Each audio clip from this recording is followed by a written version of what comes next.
How a pregnant, abandoned wife picked a bag of $5 million days after her husband kicked her out. He told her she embarrassed him and threw her out while she carried his child. Nights passed on benches. Whispers followed her everywhere. Then, one rain-soaked night, she dragged a duffel bag from an alley and saw stacks of cash staring back at her. $5 million. One address inside. She stood there shaking, knowing one choice would ruin or remake her life. Before we go any further, we'd love for you to hit that subscribe button. Your support means the world to us, and it helps us bring you even more powerful stories. Now let's begin. Aisha Moore used to joke that she built her husband twice, once as a man, once as a resume. She sat across from him at their small kitchen table night after night, correcting his answers, lowering his voice when it sounded unsure, reminding him to breathe before speaking. When rejection emails came, she closed the laptop gently, like it might bruise him, and told him tomorrow would be different. She meant it. When the offer finally came, it came with a number that changed how people looked at him. A new job, a higher floor, a new crowd. He started coming home later. His shirts got sharper. His laughter changed. It became louder in public, quieter at home. Aisha noticed the pauses first, the way he hesitated before introducing her, the way he stood half a step ahead of her at events. One night, in the mirror, she caught him adjusting his tie while watching her reflection, not her face. His eyes slid away fast. The words came a week later, calm, practiced. He said she did not fit the caliber of people he worked with now, said she was not polished enough, not presentable, said it like feedback, not cruelty. He had already packed a bag. The affair was never admitted. It did not need to be. His phone buzzed during the argument. He smiled at the screen by instinct. That told her everything. She was 3 months pregnant. His family closed ranks with impressive speed. A sister turned her face away. His mother said nothing, which somehow hurt more. By sunset, Aisha stood on the sidewalk with one suitcase and a dull ringing in her ears. Someone upstairs laughed. A neighbor whispered, "Messy divorce. Poor thing. Should have known." That night, the city felt louder than usual. Buses hissed. Shoes scraped. Aisha sat on a bench outside a station, one hand on her stomach, the other gripping her bag like it could vanish. She told herself this was temporary, that she had survived worse. Still, when the lights dimmed and the cold crept in, reality pressed closer. She slept sitting up. She woke to strangers stepping over her, invisible already. Morning came without ceremony. No alarm, no kindness, just a sharp chill and the smell of fuel. Aisha stood slowly, her back stiff, her legs tingling like they belonged to someone else. She adjusted her coat, the same one she had worn when she was married, now too thin for the season. People brushed past her. No eye contact. A woman nearby whispered to another, "Poor girl, must be drugs." Aisha stared at the pavement until the words slid off. Days blended together. She learned which cafes tossed food at closing, which security guards pretended not to see her, which corners stayed lit all night. Pregnancy made everything harder. Hunger felt louder. Fear lasted longer. She caught her reflection in dark windows and barely recognized herself. The woman who once coached confidence into another human being now practiced invisibility. At night, she talked to the baby in whispers, told stories about the life she used to have, about resilience, about how things could flip without warning. She rubbed her stomach when it tightened, breathing through the discomfort like she had taught her husband before interviews. Inhale, pause, answer clearly. One evening, rain forced her off the bench she had claimed for days. She ducked behind a row of commercial buildings, following the smell of food waste. Dumpsters lined the alley, like silent sentries. She knelt, ignoring the ache in her knees, searching for something dry enough to use as padding. Her fingers brushed fabric instead. The duffel bag sat half hidden, cleaner than everything around it, too deliberate, too heavy. She tugged once, Then again, muscles protesting. When she unzipped it, the sound felt deafening. Inside were stacks of cash, wrapped tight, neat to the point of obsession. Aisha froze. Her breath caught. $5 million sat inches from her hands. Her mind raced. She could leave. Right now. No more benches. No more whispers. No more fear. She closed the bag slowly, like it might explode. Her hand shook. Sewn into the lining was a single business card.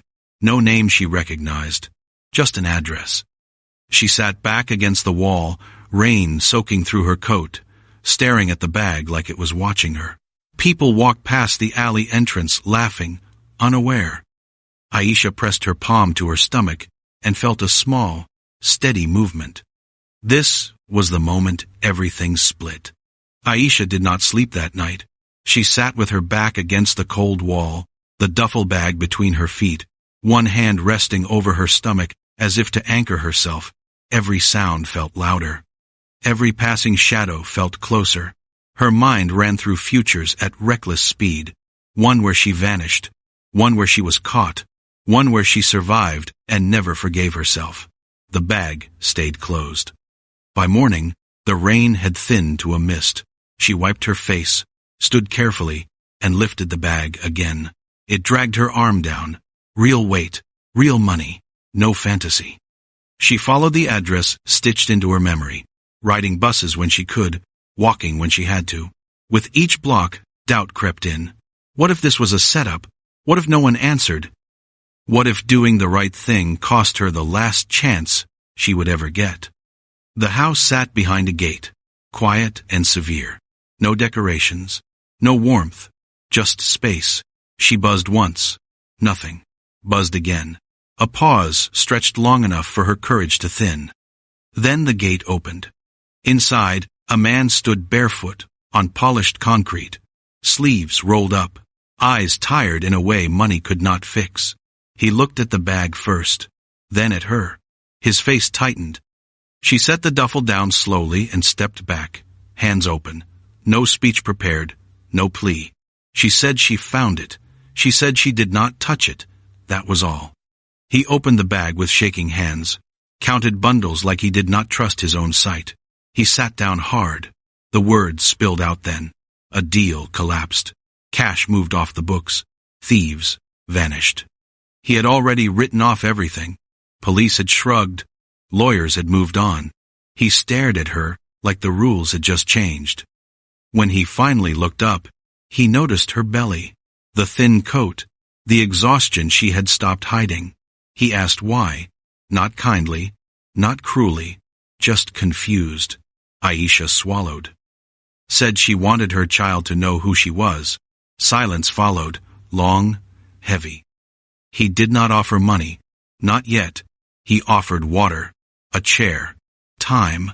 Later, he asked if she could organize schedules, handle calls, keep things running, work, real work, pay that made sense, a guest house on the property, privacy, safety, not charity, structure. Aisha listened without interrupting.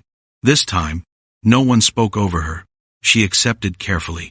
Like everything else now, when she left the room, the bag stayed behind. So did the life she almost took. Outside, she exhaled for the first time in days. The guest house was small, clean, and quiet in a way Aisha had forgotten existed. The first night, she sat on the edge of the bed and waited for panic to arrive. It did not. Instead, exhaustion dropped her where she was. She slept without gripping her bag. Work began the next morning. No speeches. No easing in. Just calendars, calls, problems that needed handling. She learned the rhythm of the estate quickly.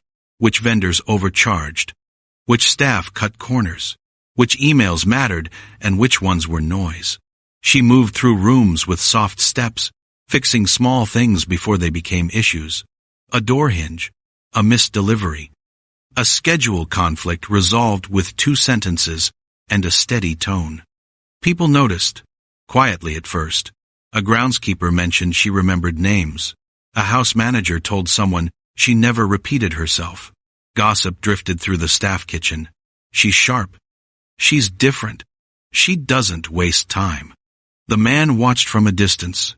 He tested her without saying so. Last-minute changes. Pressure. Silence. She did not flinch. She asked questions when needed. She admitted what she did not know. Trust grew the boring way. Through consistency. His daughter hovered near Aisha like a curious shadow. She asked questions. Followed instructions. Fell asleep faster when Aisha read to her. The child started waiting for her in the mornings. That did something to the house. Softened it. As months passed, the company stabilized. New deals replaced old losses. Aisha sat in meetings now. Not to speak, to listen. She took notes no one else thought to take. Later, she handed over solutions like afterthoughts. The man started asking her opinion before making decisions. Then after. Then during. Pregnancy turned into motherhood. The baby arrived healthy. The estate adjusted around her without complaint. No one made it dramatic. Respect filled the gaps where sympathy usually lived. One evening, after a long day, they sat across from each other in the kitchen. No staff, no agenda, just quiet. He asked about her past. She told him the truth. Not bitter, not polished. He listened without interrupting. The closeness did not announce itself. It settled in. Reliance became routine. Routine became something harder to name. When he finally reached for her hand, it felt inevitable, not sudden. They married without press, without spectacle. The business expanded again, faster, smarter. This time, nothing was built on erasure. The invitation arrived on thick paper, embossed and confident. An anniversary celebration.